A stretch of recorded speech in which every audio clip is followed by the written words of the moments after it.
ఓం శాంతి. ఈరోజు మురళి 7/2/2026. మధురమైన పిల్లలారా, బుద్ధిలో స్థిరంగా ఒక్క బాబా స్మృతి ఉన్నా అది అహో సౌభాగ్యం. అంతకంటే ఇంకేం కావాలి? ఒక్క బాబా స్మృతినే మెయిన్ ఇంపార్టెంట్. అది ఉంది అంటే ఇంక అన్నీ ఉన్నట్లే. అది ఇంపార్టెంట్. అందుకు బాబా అంటున్నారు, ఒక్క బాబా స్మృతి ఉంటే కూడా అహో సౌభాగ్యం. ప్రశ్న: సేవ అభిరుచి ఉండే పిల్లల గుర్తులేమి? జవాబు: వారు తమ నోటితో జ్ఞానం వినిపించకుండా ఉండలేరు. ఏదో ఒక పద్ధతిలో ఎవరో ఒకరికి జ్ఞానం వినిపిస్తూనే ఉంటారు. వారు ఆత్మిక సేవలో తమ ఎముకలని సైతం స్వాహా చేసేస్తారు. ఎముకల్ని వద్దులే, సమయం ఇస్తే చాలు. వారికి ఆత్మిక జ్ఞానాన్ని వినిపించడంలో ఎంతో సంతోషం కలుగుతుంది. ఎవరైనా సరే ఈ ప్రాక్టీస్ చేస్తున్నారు, బాబా జ్ఞానాన్ని ఇతరులకు చెప్పేది ఎంతో ఆనందం కలుగుతుంది. సంతోషంలోనే నాట్యం చేస్తూ ఉంటారు. వారు తమకన్నా పెద్దవారిపైన ఎంతో గౌరవాన్ని ఉంచుతారు. వారి నుండి నేర్చుకుంటూ ఉంటారు. కంపల్సరీగా కదా, పెద్దవారికి గౌరవం ఇచ్చేది లీస్ట్ గుణము. లౌకికంలో కూడా కొంచెం మంచివాళ్ళు అంటే గౌరవం ఇస్తారు, గౌరవం తీసుకుంటారు. పెద్దవాళ్ళకు గౌరవం ఇవ్వకుండా ఉండకూడదు. ఇది ఇంపార్టెంట్ థింగ్. గౌరవం ఇవ్వడం అంటే లేచి నిల్చోవడం కాదు, వాళ్ళ ఆశల్ని పూర్తి చేయడం, వాళ్ళ పేరుని ప్రఖ్యాతం చేయటం, ఆజ్ఞాకారిగా ఉండడం, ఇవన్నీ లక్షణాలు. పాట: ఈ ప్రపంచం మారిపోయినా మేం మారం. అంటే పాజిటివ్ వేలో. ఈ ప్రపంచం ఎంత చెడులేకి మారినా మేం మాత్రం మారము అనేది పాట. ఓం శాంతి. ఓం శాంతి బాబా. పిల్లలు పాటలోని 2 లైన్లు విన్నారు. ఇది ప్రతిజ్ఞ పాట. ఎవరిదైనా వివాహం జరిగినప్పుడు మేమెప్పుడూ ఒకరికొకరు వదలము అని ప్రతిజ్ఞ చేస్తారు. అయినా ఎవరికైనా పరస్పరం కుదరకపోతే వారు వదిలేస్తారు కూడా. అంత స్వతంత్రం ఉంది. ఈ నెలలో వివాహం చేసుకొని ఇంకొక వారానికే డైవర్స్ ఇచ్చేయచ్చు. అంత స్వతంత్రం మన భారతదేశంలో ఉంది. అలా అయిపోయింది ఇప్పుడు. ఇక్కడ పిల్లలైన మీరు ఎవరితో ప్రతిజ్ఞ చేస్తారు? స్వయం ఈశ్వరునితో. ఇది మోస్ట్ ఇంపార్టెంట్. బాబాతో ప్రతిజ్ఞ చేసినాక దాన్ని నిలబెట్టుకోవాలి కదా. వారితో పిల్లలైన మీ యొక్క లేదా ప్రేయసీల నిశ్చితార్థం జరిగింది. నిశ్చితార్థమేనా? ఇంకా పెళ్ళి అయిపోయింది, అన్నీ అయిపోయింది కదా, ఆయన ఒక్కడే కదా. కానీ విశ్వాధిపతులుగా తయారు చేసే ఇటువంటి వారిని కూడా వదిలేస్తారు. ఎందుకు వదలాలి? ఎందుకు వదలాలనే సంకల్పం వస్తుంది తెలీదు. పిల్లలైన మీరు ఇక్కడ కూర్చున్నారు. ఇప్పుడు బేహద్ బాబ్దాదా వచ్చారని మీకు తెలుసు. ఏ స్థితి అయితే మీకు ఇక్కడ ఉంటుందో అది బయట సెంటర్లలో ఉండదు. సెంటర్లలో ఉండే స్థితి ఇంట్లో ఉండదు. మధుబన్లో ఉండే స్థితి సెంటర్లలో ఉండదు. మధుబనం 24/7 వేలాది లక్షలాది మంది బాబా స్మృతిలో స్వయంని పరివర్తన చేసుకునే దాంట్లో ఎంతో సంలగ్నమై ఉంటారు. ప్రతి గోడలోని ప్రతి ఇటుకలోనూ బాబా బాబా అనే శబ్దమే వినపడుతుంది. బాబా అందుకే అంటున్నారు, బయట సెంటర్లలో ఉండదు. ఇక్కడ బాబ్దాదా వచ్చారని మీరు భావిస్తారు. బయట సెంటర్లలో బాబా ద్వారా చెప్పబడిన మురళి ఇక్కడికి వచ్చింది అని భావిస్తారు. ఇక్కడికి అక్కడికి చాలా తేడా ఉంటుంది. ఎందుకంటే ఇక్కడ మీరు బేహద్ తండ్రి సముఖంగా కూర్చున్నారు. భగవంతునికి మనకు రాత్రికి పగలకు ఉండేంత తేడా కదా. ఆయన సమక్షంలో ఉండే వైబ్రేషన్స్ ఉండవు కదా. బాబా అంటున్నారు, అక్కడైతే సముఖంగా ఉండరు. కావున వెళ్ళి సముఖంగా మురళి వినాలని భావిస్తారు. ఇక్కడ పిల్లల బుద్ధిలో బాబా వస్తారు. బయట సత్సంగాలలో పలానా స్వామీజీ వస్తారని భావిస్తారు. ఈ ఆలోచనలు కూడా అందరికీ ఒకేలాగా ఉండవు. కొందరి బుద్ధియోగం అయితే ఇతరుల వైపుకి తిరుగుతూ ఉంటుంది. ఒకరికి భర్త గుర్తొస్తారు, మరొకరికి సంబంధీకులు గుర్తొస్తారు. బుద్ధియోగం ఒక గురువు పైన కూడా నిలిచి ఉండదు. స్వామి స్మృతిలో కూర్చునేవారు ఏ ఒక్కరో ఉంటారు. ఇక్కడ కూడా అంతే. అందరూ శివబాబా స్మృతిలో ఉంటారని కాదు. అండర్లైన్. చూడొచ్చు బాబాని ఇట్లే చూస్తూ ఉండొచ్చు, కానీ బుద్ధి ఎక్కడుందని ఇంపార్టెంట్. అది ఎవరికి వాళ్ళు తెలుసుకోవాల్సిందే. బుద్ధి ఎటో అటు ఇటు తిరుగుతూ ఉంటుంది. మిత్ర సంబంధికులు మొదలైన వారు గుర్తుకొస్తూ ఉంటారు. అన్ని వేళలా ఒక్క శివబాబా స్మృతి ఉన్నట్లయితే అది అహో సౌభాగ్యం. స్థిరమైన స్మృతిలో ఏ ఒక్కరో ఉంటారు. ఇక్కడ తండ్రి సమ్ముఖంలో ఉండడం ద్వారా మీకెంతో సంతోషం కలగాలి. అతీంద్రియ సుఖం గురించి గోపీ వల్లభుని గోపికలను అడగండి అని అంటారు. అది ఇక్కడి గాయనమే. ఇక్కడ మీరు తండ్రి స్మృతిలో కూర్చున్నారు. ఇప్పుడు మనం ఈశ్వరుని ఒడిలో ఉన్నామని, మళ్ళీ మనం దైవీ ఒడిలోకి వెళ్తామని మీకు తెలుసు. కొందరి బుద్ధిలో సేవ ఆలోచనలు కూడా ఉండాలి, తిరుగుతూ ఉంటాయి. సేవ అభిరుచి ఉండే వాళ్లకు సేవ గురించి ఆలోచనలు ఉంటాయి. ఈ చిత్రంలో ఈ కరెక్షన్ చేయాలి, ఇది వ్రాయాలి అని ఆలోచిస్తారు. కానీ మంచి పిల్లలు ఎవరైతే ఉంటారో వారు ఇప్పుడైతే కేవలం తండ్రి నుండే వినాలి అని భావిస్తారు. ఇంకే సంకల్పము రానివ్వరు. బాబా జ్ఞానరత్నాలతో జోలిని నింపేందుకు వచ్చారు. కావున ఈ ఒక్క తండ్రితోనే బుద్ధి యోగాన్ని జోడించాలి. ధారణ చేసేవారు నంబర్ వారుగా అయితే ఉన్నారు. కొందరు బాగా విని మంచిగా ధారణ చేస్తారు, కొందరు తక్కువగా ధారణ చేస్తారు. బుద్ధి యోగం ఇతరుల వైపుకి పరిగెడుతూ ఉన్నట్లయితే ధారణ జరగదు. అంతే కదా. అపరిపక్వంగానే ఉండిపోతారు. 1-2 సార్లు మురళి వింటూ కూడా ధారణ జరగకపోతే ఇక ఆ అలవాటు పక్కా అవుతూ పోతుంది. అది అండర్లైన్ చేసుకోండి. ఇప్పుడు 40 ఏండ్ల నుంచి 30 ఏండ్ల నుంచి 35 ఏండ్ల నుంచి జ్ఞానంలో ఉన్నాము, కానీ మనలో మార్పు రాలేదు. ఏదైనా తప్పు జరిగితే రియలైజేషన్ రాలేదు అంటే మురళి వింటున్నాం కానీ, మురళి చెప్తున్నాం కానీ, మురళిని ఊరికే చెప్పడము, వినడము, వినిపించడము ఇంతవరకే ఉంది కానీ దాని ధారణ జరగదు. అది అలవాటైపోయింది. అట్లా విని విని విని అలవాటైపోయింది. వినేవరకే. కొంతమందికి వినేటప్పుడు కూడా ఊరికే నార్మల్గా వింటూ ఉంటారు అంతే. బాబా నా కోసం చెప్తున్నారు, ఇది నాలో ఎంతవరకు ఉంది అని పరిశీలన చేసుకోరు. బాగా అండర్లైన్ చేసుకోండి. వింటా వింటా వింటా ఏమైపోతుంది, బాబా ఇదే కదా చెప్పేది, ఇంతే కదా చేయాల్సిందే, చేస్తాంలే అనుకుంటారో ఆ స్థితికి వచ్చేస్తారు. అది అలవాటైపోతుంది. 1 సారి 2 సార్లు 3 సార్లు 10 సార్లు ఊరికే వింటా ఉండేది అంతే, వదిలేసేది. ఇంకా అదొక నియమం. భక్తి మార్గంలో ఎట్లా భజన 1 గంట చేయాలా 1 గంట భగవద్గీత చదవాలా. అట్లా జ్ఞాన మార్గంలో 1 గంట మురళి వినాలా అయిపోయి అంతటితో పరిసమాప్తం. అందుకే అది అలవాటుగా మారిపోవద్దు. అర్థమైందా? కొంతమందికి అలవాటు అయిపోయి ఉంటుంది, అలవాటు పక్కా అవుతూ పోతుంది. అందుకే వాళ్ళు ఏం చేస్తారు, ఆవలిస్తూ ఉంటారు, నిద్రపోతూ ఉంటారు, రకరకాలు. ఇంక అదే మురళినే కదా. ఫస్ట్ మన మనలో క్రియేటివిటీ ఉండాలి. బాబా ఈరోజు జ్ఞానం గురించి ఏ పాయింట్లు చెప్పారు, యోగం గురించి ఏ పాయింట్లు చెప్పారు, ధారణ గురించి ఏం చెప్పారు, సేవ గురించి ఏం చెప్పారు. చూడండి బాబా వాళ్ళు ఎంత బాగా చెప్తున్నారు. నిన్న మొన్న అంతా నిచ్చెన చిత్రం గురించి, సృష్టి చక్రం గురించినే చెప్తా ఉండ్రి. మీరు ఇట్లుంటారు బిడ్లారా, మీరు ఇట్లా అయినారు, మళ్ళీ మీరు ఇట్లా కావాలని. ఈరోజు సేవ గురించి చెప్తున్నారు. యోగం చెయ్యండి, నన్ను గుర్తు చేసుకోండి, నన్ను ప్రేమించండి అని చెప్తా వచ్చి ఈరోజు సేవ అభిరుచి ఉండాలా, దదీచి ఋషిలాగా సేవ చేయాలా, సేవకై ఆలోచనలు నడవాలా అంటున్నారు. సో బాబా ప్రతిరోజు భిన్న భిన్న రూపాల్లో బాబా మురళి 4 సబ్జెక్టులు జ్ఞానం, యోగం, ధారణ, సేవ, ఈ అన్ని విషయాల గురించి బాబా చెప్తారు. మనం వినేటప్పుడు ఆ విధంగా మన బుక్లో 4 చాప్టర్లు తయారు చేసుకొని ఆ విధంగా రాసుకుంటూ పోయినామంటే ఎంతో క్యూరియాసిటీగా మురళిని వినొచ్చు. ఈరోజు బాబా ఏం చెప్తారని ఒక్క పాయింట్ జతలో తీసుకుపోయి అదే పాయింట్ని మనన చింతన చేస్తా, ఇది ఎట్లా నా జీవితంలో రావాలన్న ప్రయత్నం చేస్తే చాలు.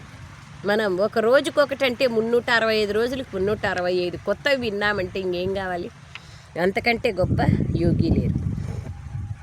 దానికే బాబా అంటున్నారు, బుద్ధి యోగం అటు ఇటు వెళ్తుంది. 1-2 సార్లు మురళి వింటూ కూడా ధారణ జరగకపోతే అది అలవాటైపోతుంది పక్కా. ఆ తర్వాత ఎంతగా వింటున్నా కానీ ధారణ జరగదు. బాగా బాగా స్వయంని చూసుకోవాలి. ఈ ఈ పరిశీలన చేసుకోవాలి. నేనట్లా లేను కదా, మురళి వింటా ఉన్నా నా మనస్సు తింటా లేదా, నా మనసులో మార్పు వస్తా లేదా, నిజంగానే నేను పరివర్తన అయిపోయినానా, ధారణ అవుతా ఉందా అనేది పరిశీలన ఎవరికి వాళ్ళు చేసుకోవాల్సిందే కదా. ఎవరికి వినిపించలేరు కూడా అలాంటి వాళ్ళు. ఎవరికైతే ధారణ జరుగుతుందో వారికి సేవ అభిరుచి కూడా ఉంటుంది.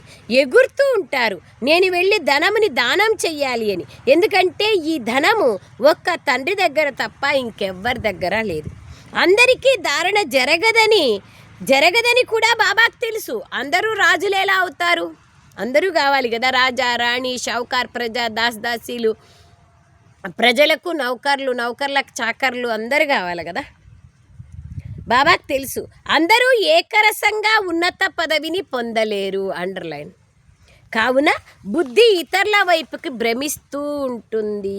చెప్పే వరకు చెప్తారు ఆయన. మనం చేసే దాంట్లో మనకి కదా లాభం.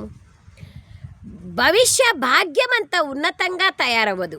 కొందరు స్థూల సేవలో తమ ఎముకలని సైతం ఇచ్చేస్తారు, అందరినీ సంతుష్టపరుస్తారు. అండర్లైన్.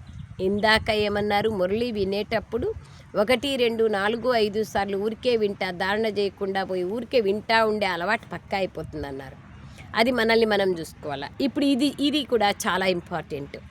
స్థూల సేవలో కొందరు తమ ఎముకలని సైతం ఇచ్చేస్తారు, అస్సలు ఆజ్ఞాకారిగా ఉంటారు, ఎప్పుడు టైం దొరికితే అప్పుడు సేవలో పాల్గొంటారు. అట్లాంటి వాళ్ళు అందరినీ సంతుష్టపరుస్తారు. భోజనం తయారు చేసి తినిపిస్తారు కదా, ఇది కూడా ఒక సబ్జెక్టే కదా. కొంతమంది భోజనం చేసి తినిపించేది నా వంట చేసే పనేనా నాకెప్పుడు అనుకుంటారు.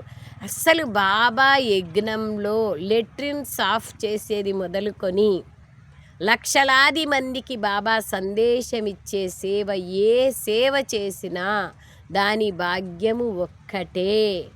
భలే స్థూలమైన ధన సేవ చేసినా, తను సేవ చేసినా, మనసా సేవ చేసినా, 10 మందికి లేదా లక్షలాది మందికి సందేశం ఇచ్చిన, వంటింట్లో పాత్రలు కడిగి, ఇండ్లు శుభ్రం చేసి, నీట్గా వచ్చిన వారికి ఆతిథ్యం చేసి, వాళ్ళ కడుపు నింపి మంచిగా భోజనం తయారు చేసి పెట్టినా ఒకటే. లెట్రిన్ శుభ్రం చేసినా ఒకటే. బాగా బాగా బాగా బాగా ఏ కార్యం చేసినా, ఏ కర్మ చేసినా అన్నింటికీ లాభము ఫలము ఒక్కటే. కేవలం బాబా స్మృతిలో ఉండి నేను 21 జన్మలకి 84 జన్మలకి భాగ్యాన్ని తయారు చేసుకుంటున్నాను అనేది మాత్రమే మనసులో ఉండాలి. Underline please, double triple 10 times underline. కొందరు స్థూల సేవలో తమ ఎముకలని సైతం ఇచ్చేస్తారు, అందరినీ సంతుష్టపరుస్తారు. భోజనం తయారు చేసి తినిపిస్తారు కదా, ఇది కూడా ఒక సబ్జెక్టే కదా. ఎవరికైతే సేవ అభిరుచి ఉంటుందో వారు నోటితో చెప్పకుండా ఉండలేరు. అలాగే మళ్ళీ దేహాభిమానం అయితే లేదు కదా. పెద్దవారికి గౌరవం ఇస్తున్నారా లేదా అని కూడా బాబా పరిశీలిస్తారు. పెద్ద మహారథుల గౌరవం అయితే ఉంచాల్సి ఉంటుంది కదా. కొందరు చిన్నవారు కూడా చురుకుగా అయిపోతారు, అప్పుడు పెద్దవారు కూడా వారిపైన గౌరవం ఉంచాల్సి వస్తుంది. ఎందుకంటే వారి బుద్ధి త్వరగా ధారణ చేసుకుంటోంది. సేవ అభిరుచిని చూసి వీరు బాగా సేవ చేస్తున్నారు అని బాబా సంతోషిస్తారు కదా. రోజంతా ప్రదర్శనలో అర్థం చేయించే అభ్యాసం చేయాలి. ప్రజలైతే ఎంతోమంది తయారవుతారు, ఇంకా వేరే ఉపాయమే లేదు. సూర్యవంశీయులు, చంద్రవంశీయులు, రాజులు, రాణులు, ప్రజలు అందరూ ఇక్కడే తయారవుతారు. ఎంత సేవ చేయాలి. ఇప్పుడు మనం బ్రాహ్మణులుగా అయ్యామని పిల్లల బుద్ధిలో ఉంది. గృహస్థంలో ఉన్నప్పుడు ప్రతి ఒక్కరి స్థితి వారిది ఉంటుంది. ఇల్లు వాకిళ్ళనైతే వదిలేది లేదు. ఇంట్లో ఉండండి, కానీ బుద్ధిలో పాత ప్రపంచం అంతం కానున్నదనే నిశ్చయం ఉంచాలి. ఇప్పుడు మనకు తండ్రితో పని. కల్పపూర్వం ఎవరైతే జ్ఞానం తీసుకున్నారో వారే తీసుకుంటారు. క్షణక్షణము ఖచ్చితంగా పునరావృత్తి అవుతుంది. ఆత్మలో జ్ఞానం ఉంటుంది కదా, తండ్రి వద్ద కూడా జ్ఞానం ఉంది. పిల్లలైన మీరు కూడా బాబాలాగా అవ్వాలి. పాయింట్లను ధారణ చేయాలి. అన్ని పాయింట్లు ఒకేసారి అర్థం చేసుకోబడవు. బాబా అంటున్నారు, వినాశం కూడా మీ ముందుంది, ఇది ఆ వినాశమే. సత్య త్రేతాయుగాలలో ఎటువంటి యుద్ధము జరగదు. అవన్నీ ఎప్పుడైతే తర్వాత అనేక ధర్మాలు తయారవుతాయో, సైన్యాలు మొదలైనవి తయారవుతాయో అప్పుడు ప్రారంభమవుతాయి. దేవతలు అంటే అహింసని కలిగి ఉన్నవారు కదా. మొట్టమొదట ఆత్మలు సతోప్రధానము నుండి కిందికి దిగుతారు. సతో రజో తమోల స్థితులు ఏర్పడతాయి. కావున వీటన్నింటినీ కూడా మీ బుద్ధిలో ఉంచుకోవాలి. రాజధాని ఎలా స్థాపన అవుతుందో బుద్ధిలో ఉండాలి. మీరు ఇక్కడ కూర్చున్నప్పుడు శివబాబా వచ్చి మాకు ఖజానాలను ఇస్తున్నారు, వాటిని బుద్ధిలో ధారణ చెయ్యాలి అని మీ బుద్ధిలో ఉండాలి. మంచి మంచి పిల్లలు నోట్స్ రాసుకుంటారు. అలా రాయడం మంచిది. అప్పుడు బుద్ధిలోకి అంశాలు వస్తాయి. అండర్లైన్ చేసుకోండి. ఈరోజు ఈ టాపిక్ పైన అర్థం చేయించాలి అని రాస్తారు. నేను మీకు ఎన్ని ఖజానాలను ఇచ్చాను. సత్య త్రేతాయుగాలలో మీ వద్ద అపారమైన ధనం ఉండేది. మళ్ళీ వామ మార్గంలోకి వెళ్ళడం ద్వారా అది తగ్గిపోతూ వచ్చింది. సంతోషం కూడా తగ్గుతూ వచ్చింది. ఏవో ఒక వికర్మలు జరుగుతూ ఉంటాయి. దిగుతూ దిగుతూ కళలు తగ్గిపోతూ ఉంటాయి. సతోప్రధానం సతో రజో తమో స్థితులు ఏర్పడతాయి. సతో నుంచి రజోలేకి అలా వెంటనే వచ్చేస్తారని కాదు, మెల్లమెల్లగా దిగుతారు. తమో ప్రధానంలోకి మెల్లమెల్లగా మెట్లు దిగుతూ వస్తారు. కళలు తగ్గిపోతూ ఉంటాయి. ప్రతిదినము అవి తక్కువ అవుతూ ఉంటాయి. ఇప్పుడు హై జంప్ చేయాలి. తమో ప్రధానాల నుండి సతో ప్రధానులుగా అవ్వాలి. అందుకు సమయం కూడా కావాలి. పైకెక్కితే వైకుంఠ రసాన్ని పొందుతారు. కిందికి పడితే కామం అనే దెబ్బ తగిలితే ఒక్కసారిగా ముక్కలు ముక్కలుగా అయిపోతారు. ఎముకలన్నీ ఇరిగిపోతాయి. మనుషులు కొందరు జీవహత్య చేసుకుంటూ ఉంటారు. దాన్ని ఆత్మహత్య అంటారు. వాళ్ళు అంటారు ఆ విధంగా అనకూడదు, జీవహత్య అనే అనాలి. ఆత్మహత్య ఆత్మికమైన చావుందా? ఇక్కడైతే తండ్రి నుండి వారసత్వాన్ని పొందాలి. తండ్రిని స్మృతి చేయాలి. ఎందుకంటే తండ్రి నుండి రాజ్యాధికారం లభిస్తుంది. నేను తండ్రిని స్మృతి చేసి భవిష్యత్తు కోసం ఎంతగా సంపాదించుకుంటున్నాను అనేది ఆలోచించాలి. ఎంతమంది అందులకు చేతికర్రగా అయ్యాను అని మిమ్మల్ని మీరు ప్రశ్నించుకోవాలి. ఈ పాత ప్రపంచం మారుతోంది. తండ్రి కొత్త ప్రపంచం కోసం రాజయోగాన్ని నేర్పిస్తున్నారు. ఇది ఇంటింటిలోనూ సందేశం వెళ్ళాలి. మెట్ల చిత్రం అన్నింటిలో చూపించారు. ఇది తయారు చేయడంలో ఎంతో శ్రమ పడతారు. ఎవరైనా నిజంగా అర్థం చేసుకునే విధంగా తయారు చేయాలన్న చింతన రోజంతా నడుస్తూ ఉండాలి. ఎట్లా చెప్తే వేరే వాళ్ళు అర్థం చేసుకుంటారు, ఈ చింతన నడుస్తూ ఉండాలి. మొత్తం ప్రపంచం అయితే రాదు కదా, దేవీ దేవతా ధర్మం వారే వస్తారు. మీ సేవ అయితే ఎంతగానో జరుగుతుంది. మన ఈ క్లాస్ ఎప్పటి వరకు కొనసాగుతుంది అనేది మీకు తెలుసు. వారైతే కల్పమాయుష్యు లక్షల సంవత్సరాలని భావిస్తారు. కావున శాస్త్రాలు మొదలైన వినిపిస్తూనే ఉంటారు. ఎప్పుడైతే అంతిమ సమయం ఆసన్నమవుతుందో అప్పుడు సర్వుల సద్గతి దాత వస్తారు. మరియు మా శిష్యులు ఎవరైతే ఉంటారో వారందరి సద్గతి జరుగుతుంది అంటారు. అప్పుడు మేము కూడా వెళ్ళి జ్యోతిలో కలిసిపోతాము అని భావిస్తారు. కానీ అలా జరగదు. మనం అమరుడైన తండ్రి ద్వారా సత్యమైన అమరకథని వింటున్నాం. కావున అమరుడైన తండ్రి ఏదైతే చెప్తారో దాన్ని ఒప్పుకోవాలి కూడా. కేవలం నన్ను స్మృతి చెయ్యండి మరియు పవిత్రంగా అవ్వండి అని బాబా చెప్తున్నారు. లేకపోతే శిక్షలు కూడా ఎన్నో అనుభవించాల్సి వస్తుంది. పదవి కూడా తగ్గిపోతుంది. సేవలో కష్టపడాలి. దదీచి ఋషి ఉదాహరణ కూడా ఉంది. సేవలో తమ ఎముకలని సైతం ఇచ్చేశాడు అని చెప్తారు. అందులో ఒకటేమో దేహం ద్వారా సేవ, ఇంకొకటేమో ఆత్మిక సేవ. ఆత్మిక సేవ చేసేవారు ఆత్మిక జ్ఞానాన్ని వినిపిస్తూ ఉంటారు. ధనముని దానం చేస్తూ సంతోషంలో నాట్యం చేస్తూ ఉంటారు. ప్రపంచంలో మనుషులు ఏ సేవనైతే చేస్తారో అదంతా దైహికమైన సేవ, స్థూలమైన సేవ. పేరు కోసం, కీర్తి కోసం, పదవుల కోసం శాస్త్రాలను వినిపిస్తారు. అది ఆత్మిక సేవ ఏం కాదు, జీవనోపాధి కోసం. ఆత్మిక సేవను కేవలం తండ్రియే వచ్చి నిష్కామ సేవ నేర్పిస్తారు. ఆత్మిక తండ్రియే వచ్చి ఆత్మిక పిల్లలకు చదివిస్తారు. పిల్లలైన మీరు కొత్త ప్రపంచంలోకి వెళ్ళేందుకు ఏర్పాట్లు చేసుకుంటున్నారు. అక్కడ మీ ద్వారా ఎటువంటి వికర్మలు జరగవు. దేహాభిమానం ఉండదు, వికారాల వంశాలు ఉండవు, వికర్మలు జరగవు, పాపాలు జరగవు, పాపాత్ములే ఉండరు, అందరూ పుణ్యాత్ములే ఉంటారు. అది రామరాజ్యం. అక్కడ చాలా కొద్ది మంది ఉంటారు. 9 లక్షల మంది మాత్రమే షురువులో ఉంటారు ప్రారంభంలో. ఇప్పుడు రావణ రాజ్యంలో అందరూ దుఃఖితులుగా ఉన్నారు. ఈ జ్ఞానమంతా మీ బుద్ధిలో నంబర్ వార్ పురుషార్థానుసారంగానే ఉంది. ఈ మెట్ల చిత్రంలో మొత్తం జ్ఞానమంతా వచ్చేస్తుంది. ఈ అంతిమ జన్మలో మీరు పవిత్రంగా అయినట్లయితే పవిత్ర ప్రపంచానికి అధిపతులుగా అవుతారు. ఈ వివరణ ఎలా ఉంటుందంటే, మీ వివరణ దాని ద్వారా మనుషులు మేము సతోప్రధానం నుండి తమోప్రధానులుగా అయ్యామని అర్థం చేసుకుంటారు. బాబా అంటున్నారు, మళ్ళీ స్మృతి యాత్ర ద్వారానే సతోప్రధానులుగా అవుతారు. దీన్ని గమనించాక బుద్ధి నడుస్తుంది కదా. ఈ జ్ఞానం ఇంకెవరి వద్ద లేదు. బాబా అంటున్నారు, బాబా వచ్చి ఈ ఆత్మిక చదువుని చదివిస్తున్నారు. పిల్లలైన మీరు కొత్త ప్రపంచంలోకి వెళ్ళేందుకు ఏర్పాట్లు చేసుకుంటున్నారు. అక్కడ మీ ద్వారా ఎటువంటి వికర్మలు జరగవు. అది రామరాజ్యం.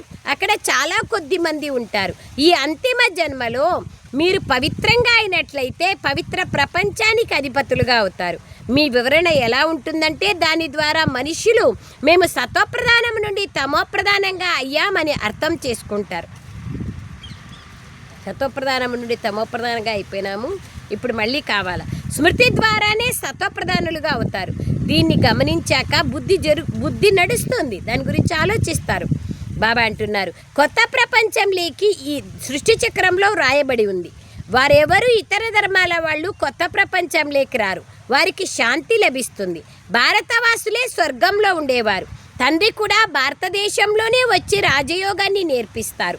కావుననే భారతదేశ ప్రాచీన రాజయోగాన్ని అందరూ కోరుకుంటారు. ఈ చిత్రాల ద్వారా స్వయం అర్థం చేసుకుంటారు.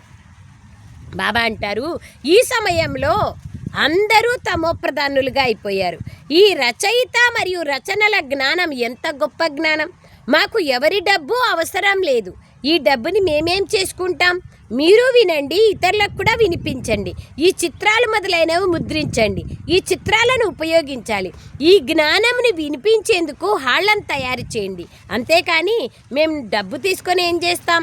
మీ ఇంటి కళ్యాణమే జరుగుతుంది. మీరు కేవలం ఏర్పాట్లను చేయండి అని బాబా మీరు చెప్పచ్చు. అనేక మంది వచ్చి రచయిత రచనల జ్ఞానం చాలా బాగుంది అంటారు. ఈ విషయాలు మనుషులకే అర్థం చేయించాలి. విదేశీయులు ఈ జ్ఞానం విని ఎంతో ఇష్టపడతారు, ఎంతో సంతోషిస్తారు. మేము కూడా తండ్రితో యోగాన్ని జోడిస్తే వికర్మలు వినాశమవుతాయని భావిస్తారు. అందరికీ తండ్రి పరిచయాన్ని ఇవ్వాలి.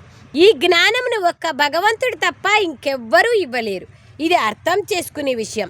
ఖుదా బహిస్త్ అనగా స్వర్గాన్ని స్థాపన చేశారు అంటారు. కానీ బహిస్తాని ఎలా స్థాపన చేశారు, ఎప్పుడు వచ్చారు అనేది తెలియదు. వారు ఎలా వస్తారో ఎవరికీ తెలియదు. మీ విషయాలు విని ఎంతో సంతోషిస్తారు. పురుషార్థం చేసి యోగం నేర్చుకుంటారు. తమోప్రధానం నుండి సతోప్రధానులుగా అయ్యేందుకు పురుషార్థం చేస్తారు. సేవ కోసం ఎంతగానో ఆలోచించాలి.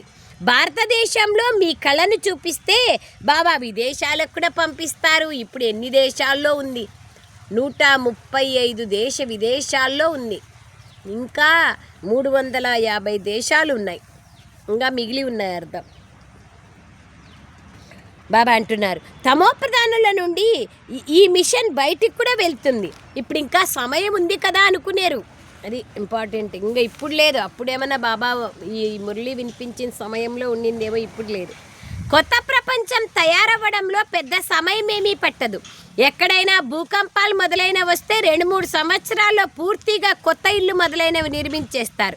పనివారు చాలామంది ఉండి సామానంతా తయారుగా ఉంటే తయారు చేయడంలో పెద్ద సమయం పట్టదు. ఈ కాలంలో ఎంత టైం పట్టదు. విదేశాల్లో ఇల్లు నిమిషాల్లో తయారైపోతాయి. మరి స్వర్గం ఇంకెంత త్వరగా తయారవుతుంది? చూసారా ఏమంటున్నారు బాబా? బంగారం, వెండి మొదలైనవి మీకెన్నో లభిస్తాయి. గనుల నుండి మీరు బంగారం, వెండి, వజ్రాలు మొదలైనవి తీసుకొస్తారు. అన్ని కళలని నేర్చుకుంటున్నారు. సైన్స్ వారి అహంకారం ఎంతగా కొనసాగుతుంది. ఈ సైన్స్ మళ్ళీ అక్కడ ఉపయోగపడుతుంది. ఇక్కడ నేర్చుకున్న వాళ్ళు మళ్ళీ మరుజన్మని అక్కడ తీసుకొని వీటిని అక్కడ ఉపయోగిస్తారు. బాబా పిల్లలు అవుతారని అర్థం. ఆ సమయంలో మొత్తం ప్రపంచం అంతా కొత్తగా అయిపోతుంది. రావణ రాజ్యం అంతమైపోతుంది. చూస్తున్నారు కదా, ఒకటి కొత్త ప్రపంచం లేదా స్వర్గం గురించి వీడియో వచ్చింది. ఆర్టిఫిషియల్ ఇంటెలిజెన్స్ ద్వారా తయారు చేస్తారు. చాలా బాగుంది. పుష్పక విమానాలు ఎలా తయారవుతాయి, ఫర్నిచర్ ఎలా తయారవుతుంది, స్వర్గంలో దినచర్య ఎలా ఉంటుంది, ఇవన్నీ అది బాబా అంటున్నారు. స్వర్గం తయారవుతుంది. అక్కడ ఇటువంటి ఉపద్రవాలు ఏవీ ఉండవు. అక్కడ పంచతత్వాలు నియమానుసారంగా సేవలో ఉంటాయి. అండర్లైన్ చేసుకోవాలి. రావణ రాజ్యమే ఉండదు, అందరూ సత్వప్రధానంగా ఉంటారు సత్యుగంలో. అచ్చా मीठे मीठे सिखलरे बच्चों प्रति मात पिता बाप दादा का याद प्यार और गुड मॉर्निंग. रूहानी बाप की रूहानी बच्चों को नमस्ते. हम रूहानी बच्चों की रूहानी मात पिता बाप दादा को याद प्यार गुड मॉर्निंग और नमस्ते नमस्ते नमस्ते बाबा नमस्ते. थैंक यू बाबा. సారాంశం మిగతా సమయంలో ఎట్లా వింటారో కానీ యాద్ ప్యార్ చెప్పే టైంలో అన్ని పనులు వదిలేసి చేతులు జోడించి బాబాకు యాద్ ప్యార్ చెప్పండి. ఇంత ఉన్నతమైన జ్ఞానాన్ని ఇచ్చే ఆ తండ్రికి మనం నమస్కారం చేసి గౌరవంగా, అతి గౌరవంగా, ఇప్పుడే బాబా చెప్పారు కదా మనకంటే పెద్దవాళ్ళకి గౌరవం ఇవ్వాలి. సో బాబా అంటున్నారు సారం, సదా ఆత్మిక సేవలో తత్పరులై ఉండాలి. జ్ఞాన ధనాన్ని దానం చేస్తూ సంతోషంలో నాట్యం చేస్తూ ఉండాలి. స్వయం ధారణ చేస్తూ ఇతరుల చేత కూడా ధారణ చేయించాలి. సెకండ్ పాయింట్, బాబా ఇచ్చే జ్ఞాన ఖజానాలతో మీ జోలిని నింపుకోవాలి. నోట్స్ రాసుకోవాలి. మళ్ళీ ఆ అంశాలపైన అర్థం చేయించాలి. జ్ఞాన ధనాన్ని దానం చేసేందుకు కృషి చేస్తూ ఉండాలి.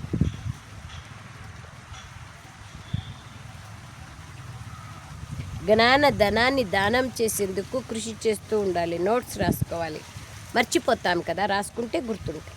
వరదానం, సత్యత యొక్క మహానత ద్వారా సదా సంతోషం యొక్క ఊయలలో ఊగే అథారిటీ స్వరూపులుగా కండి. సత్యంగా ఎవరుంటారో వాళ్ళలో అథారిటీ ఉంటుంది, అధికారం ఉంటుంది, నిర్భయంగా ఉంటారు.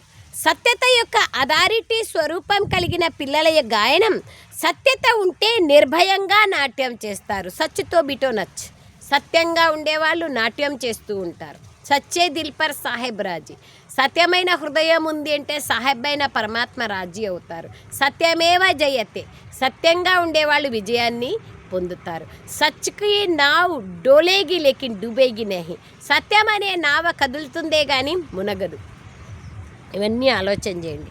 సత్యతారూపి నావ కదులుతుందే కానీ మునగదు.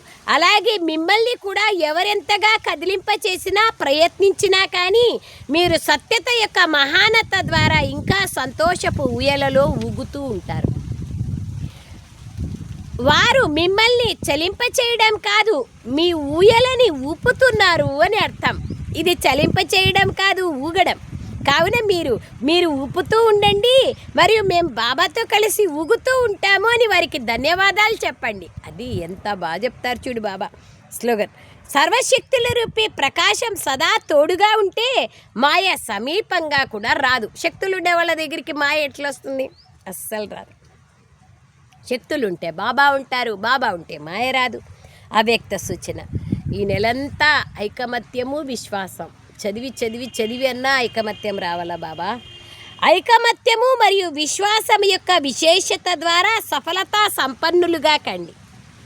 ఏకత, స్వచ్ఛత, మహీనత, మధురత మరియు మనసా వాచా కర్మణాలలో మహానత, ఈ 5 విషయాలు ప్రతి ఒక్కరి ప్రతి అడుగులో కనిపించినట్లయితే బాబా ప్రత్యక్షమైపోతారు. ఐకమత్యం అనేక సంస్కారాలున్న అందరినీ కలుపుకొని నడిచే సంస్కారం. మన చేతికి 5 వేళ్ళు సరిగ్గా లేవు కదా, సరిగ్గా ఉంటే ఏం బాగుంటుంది? ఒకటి లావుగా, ఒకటి ఎత్తుగా, ఒకటి చిన్నగా, ఒకటి రకరకాలుగా ఉన్నాయి కదా. సో అందుకే బాబా అంటారు, అన్నీ ఉన్నా కూడా ఒక్క వేలుకి చెప్పండి లడ్డు చేయమని చేస్తుందేమో, 5 వేళ్ళు కలిస్తేనే లడ్డు ముద్ద తయారవుతుంది. అందుకే బాబా అంటున్నారు ఐకమత్యమే మహాబలం. స్వచ్ఛత, లోపల బయట స్వచ్ఛత. మహీనత, చాలా లోతుగా వెళ్ళేటువంటి అవగాహన. మధురత, మనసా వాచా కర్మణ మధురంగా ఉండడం, దుఃఖం ఇవ్వకుండా సుఖాన్ని ఇవ్వడం. మనసా వాచా కర్మణలో మహానత, శ్రేష్టత్వం. ఈ 5 ఉంటే బాబా ప్రత్యక్షమైపోతారు. ఇప్పటి వరకు కనిపించే సంస్కారాల్లోని భిన్నతని ఏకతలోకి తీసుకురావాలి. ఐకమత్యం కోసం ఇతరుల సలహాలకు గౌరవాలనివ్వండి. సరేనండి అంటూ మీ ఆలోచనల్ని తప్పకుండా చెప్పండి. వాళ్ళు చెప్పింది వినండి. ఇంకా చెప్తా ఉండంగానే ఇదెందుకు, అదెందుకు, ఇదెట్లా, అదెట్లా, ఇదొద్దు, ఇది అవసరం లేదు అట్లా అన్నామంటే పాపం వాళ్ళు ఫీలింగ్ లేకొచ్చేస్తారు. అందుకయ్యే బాబా ఘర్షణ జరుగుతుంది. సరే సరే ఓకే ఓకే ఇట్లా చేద్దాం అట్లా చేద్దామంటే ఓకే అవుతారు. మీ ఆలోచనలు తప్పకుండా చెప్పండి. చెప్పిన తర్వాత ఇక ఏకతా బంధనంలో బంధించబడి ఉండండి. ఐకమత్యము సఫలతకు సాధనం. అచ్చా. ఓం శాంతి బాబా. థ్యాంక్ యూ బాబా, థ్యాంక్ యూ.